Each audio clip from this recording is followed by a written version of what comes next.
What's happening in Pokrovsk? Is the Russian army already in the city center? There it is! And here is the disposal of those very Russian conscripts in the SU Deudjaru.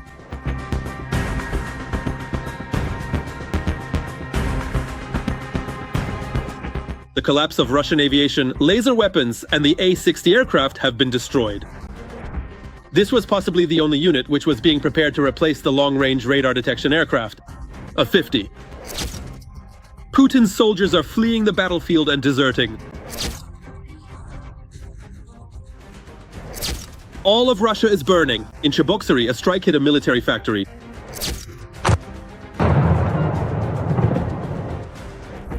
Weapons worth $5 billion. Ukraine is getting stronger. There will be even more explosions in Russia. And Trump is still demanding that Kyiv give up territory. This land could be captured by Russia in the next few months anyway. What's happening in Pokrovsk? There is footage showing that the Russians have apparently broken through to the city center, and this is being reported by DeepState. On the other hand, the Ukrainian armed forces are eliminating Russians on an industrial scale in this city. In a minute, I'll show you the footage, and we'll discuss it with a military expert. In addition, another strike was carried out on Russian aviation, and this time it wasn't just a laser. In Taganrog, the Ukrainian armed forces destroyed a rather experienced A-100LL aircraft. And of course, we'll show you how Russia's military factories are burning. This time there was a spectacular fire in Cheboksary. All the details are coming up soon, so stay tuned for the discussion with the expert. It's going to be interesting. Key military and energy facilities of the Russian Federation are under attack. In just one attack, the Russians lost an aircraft repair plant, a drone manufacturing facility, an oil terminal, a refinery, an S-400 air defense system installation, and the cherry on top, an experimental A-60 laser aircraft, which Russia will no longer be able to recreate.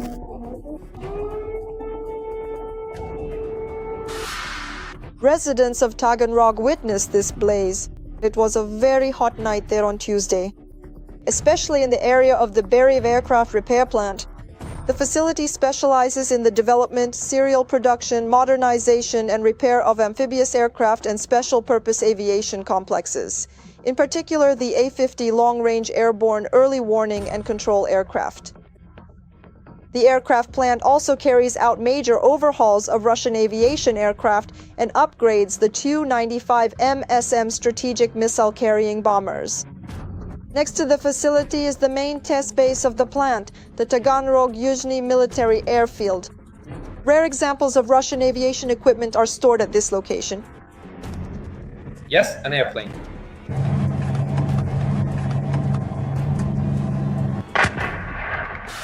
More precisely, rare examples of Russian aviation equipment used to be stored here.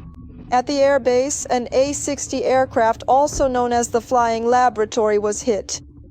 This aircraft was intended for testing laser weapons. It is a Soviet development. The project was developed in the 1970s. As part of the USSR's strategy to create anti-satellite laser weapons, the aircraft is distinguished by a distinctive hump. It is in this hump that a 1-megawatt laser installation is located. The idea was that this laser could either jam the optical devices of enemy satellites or even damage their sensors and other equipment. After the collapse of the Soviet Union, the project was put on hold, but the Russians resurrected it and spent years trying to bring it back to life. But at the same time, they never missed a chance to threaten the world with their so-called unparalleled weapons. The Russian army will soon be equipped with Star Wars-style weapons, capable of burning the enemy both on the ground and in the air. The Soviets developed only 2 such aircraft, so the destruction of one is not just a painful blow to Putin's ambitions, but a devastating one. The Russians will no longer be able to recreate their flying laboratory. And the Zit patriots know this as well. Protective shelters, redeployment, never heard of such things. It will soon be 4 years since the start of the special military operation. Idiotic internet shutdowns didn't help either against enemy UAVs, which are controlled in part by satellite communication systems, or against local residents filming footage of the strikes. Probably an effective measure would have been to relocate the aircraft from a region that is under enemy UAV attacks almost every day. But it's not at all certain that these were drone strikes. The Ukrainian General Staff stated that they used Bars drones and Neptune cruise missiles to strike Russian strategic targets. Neptune, both of you look over there. It's quickly approaching right now. It just hit the building. That was a hell of a hit, damn. During the strike on Taganrog, the Molnia UAV manufacturing facility by Land Aero was also hit. Fires have been reported at the site, according to the military. But it wasn't just Taganrog. Explosions were also widely heard in the Krasnodar region. The strikes targeted the Cheboksary oil terminal in Novorossiysk and the Tuapse oil refinery. In Novorossiysk, oil storage tanks and one of the S-400 air defense system launchers were damaged, according to the General Staff. The extent of the damage is being clarified. Jan Matviv, a military expert, is joining our broadcast. Jan, good evening. We're glad to see you. Let's start with Pokrovsk. Please tell us what's actually happening there, because we see footage that appears to show Russian forces. This is being reported by DeepState. According to their information, they are in the city center. Please tell us, does this mean that, unfortunately, the occupation of Pokrovsk is in its final stage? Or how do you see it? Yes, good evening. Actually, the latest events, the most recent information that has come out over the past few days has helped to determine both the area under Russian control and the area that can be considered a gray zone. Everything south and southwest of the railway can generally be considered more or less under the control of the Russian army. That is, in some places it's full control, in others the control is less, but nevertheless Ukrainian forces also carry out raids there from time to time. These are not full-scale counteroffensives. They don't stay there or hold any territory. But still, they are able to get in there. And this primarily tells us that everything north of this railway is that very gray zone, where there is no full Ukrainian control, but also no full Russian control. And yes, Russian infantry units are advancing much further north and much further west. They are already being encountered on the approaches to Hrishin, as well as on the approaches to the villages of Rovne and Svetle. These are two villages located between Pokrovsk and Hrishin. And Mirnohod is quite an important location because if the Russian army manages to gain a foothold there, it will partially lead to, or rather, it will be a major step toward, an attempt to fully encircle Mirnohod. Consequently, this would cut off the entire remaining part of the Pokrovsk salient if there are still any Ukrainian troops left there, which is not certain. In fact, it feels like they've only the northern main part remains under control, specifically Mirnohod. And toward Rudinsk as well, Russian infantry groups are trying to advance from the direction of Pokrovsk. Well, I mean, trying how exactly? They were spotted in the area between Pokrovsk and Rudinsk, where they were attacked by Ukrainian drones. So, the footage that is available indicates that the Russian infantry was unable to gain a foothold there and move around freely, meaning they were attacked, and most likely the soldiers were killed or wounded and forced to retreat. But it's possible that there are some who accordingly went unnoticed, who didn't end up on the drone cameras and are moving around somewhere there. So there is this large gray zone basically stretching from Rodinsky to somewhere around the northern part of Pokrovsk up to the railway, and it remains in place. And the main difficulty for the Ukrainian armed forces is that it is precisely through this gray zone that the supply lines run. The supply lines for the Ukrainian units, the Ukrainian group that is defending Mirnohrad, the center, essentially the main center of the northern part of Mirnohrad. And there the defenses are still quite impenetrable for Russian soldiers, despite the fact that they are also trying to break through with small infantry groups. In fact, one such group did try to break through, but as far as I remember, some soldiers were captured there in the end. And right now, the Russian army is mainly bombing the center of Mirnohrad simply to prevent Ukrainian soldiers from being able to defend and stay there properly. Because they simply can't take this place by storm. But there is a risk that these fighters will be cut off because their supply zone, their supply routes already passed through the gray zone, and today there are no Russian troops there, but tomorrow, who knows, maybe they'll break through and establish a foothold somewhere, and then it will be completely impossible to get through, although even now, obviously with drones, it's already extremely difficult to do so. And this is probably the main threat right now.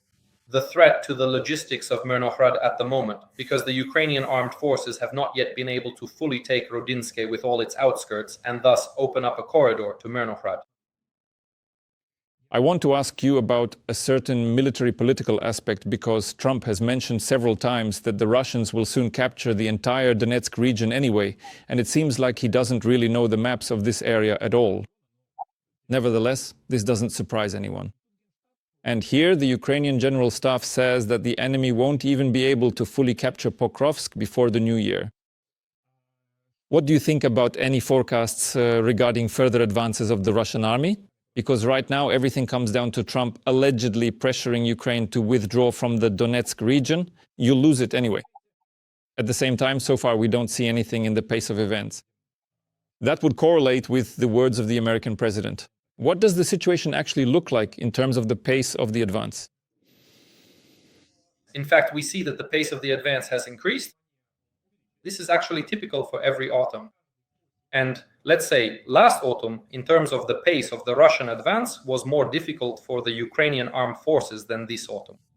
If you just look at it mathematically, in terms of square kilometers, and of course the pace currently demonstrated by the Russian army, even if we add up all the captured territories, not only in the Donetsk region, but also in Zaporizhzhia, Dnipropetrovsk, and naturally Kharkiv region. And in Sumy, they're not capturing anything anymore. Even with such overall rates of advance, these would not allow the Russian army, if all these rates suddenly...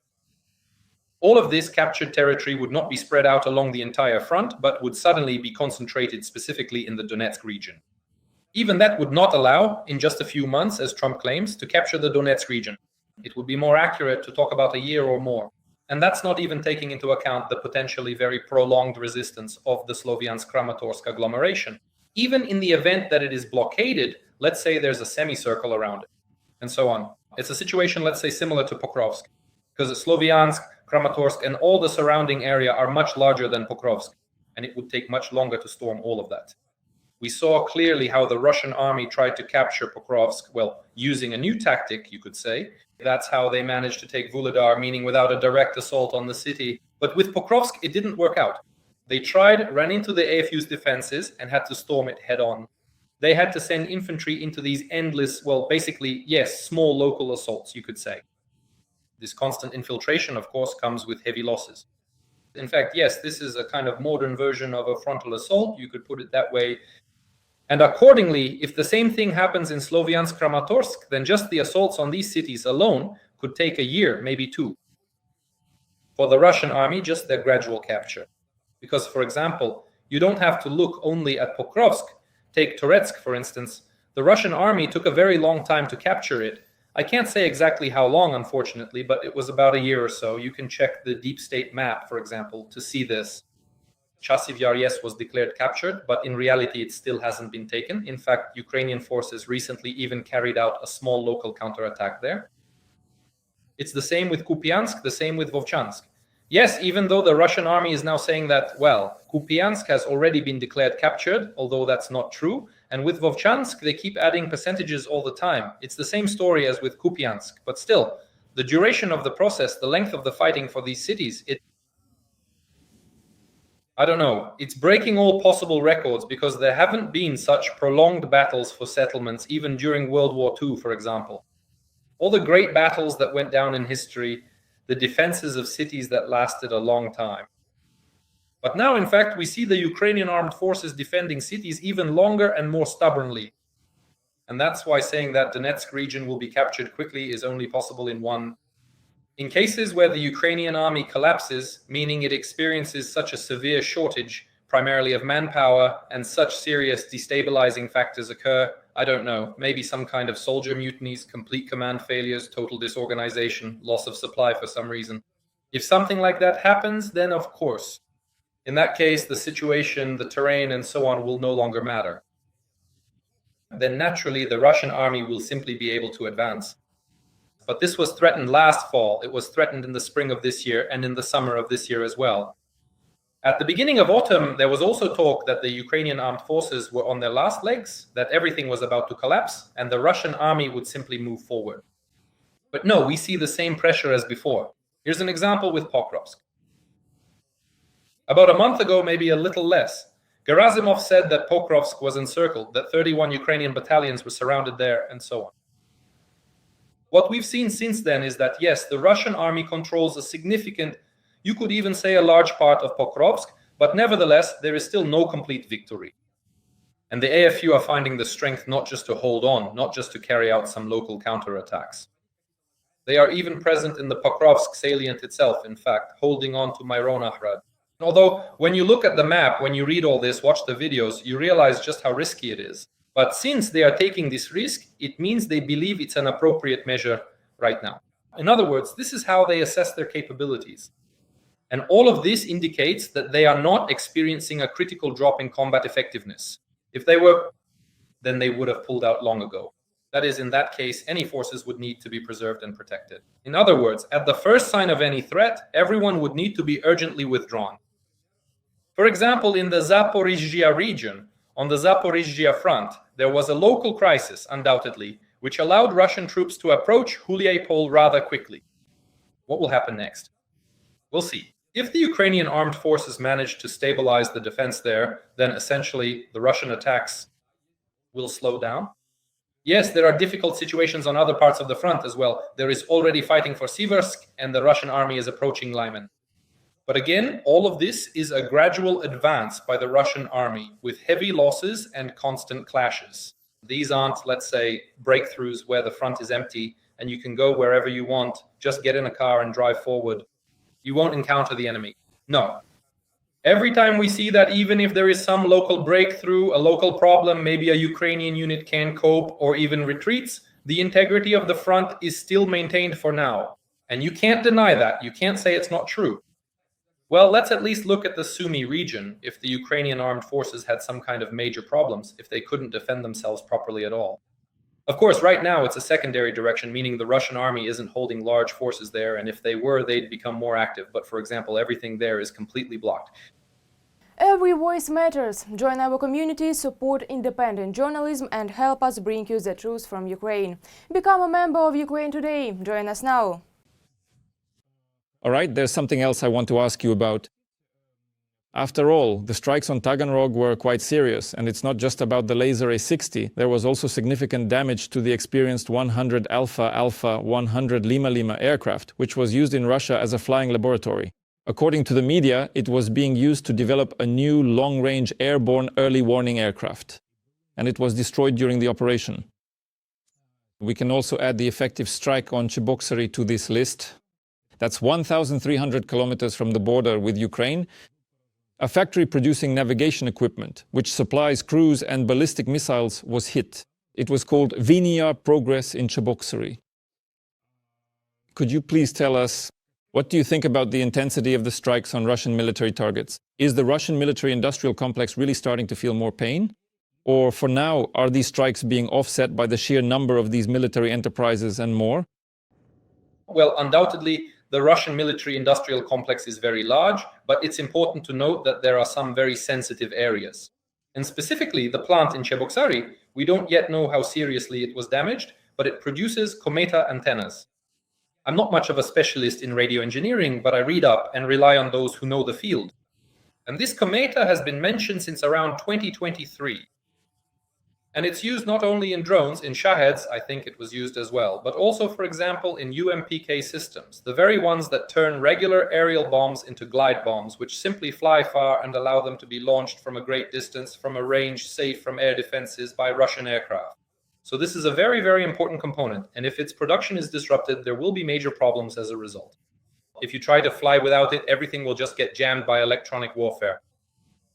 And accordingly, to manufacture it, you need production capacity. I don't know how many factories specifically produce this cometa, but in any case, any reduction will have an impact. As for the Taganrog plant, yes, this A100 aircraft is a flying laboratory, meaning it's not an aircraft that could be used in combat, although theoretically, I suppose it could be, but it's unlikely. However, the testing, research, and development of all this are now very important for Russian aviation, because this is precisely a new type of aircraft, an airborne early warning and control aircraft, so-called A100. And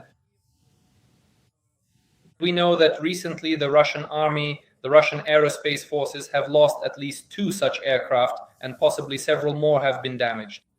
One of the aircraft was shot down by a Ukrainian missile, and the second was either also shot down by a missile or by their own, a missile, but their own, a Russian one, over the Krasnodar region. And accordingly, there were a total of 8 such aircraft. 6 remain, yes, if you don't count the ones that may have been additionally damaged. Accordingly, every such aircraft is extremely, extremely important for the Air Force, and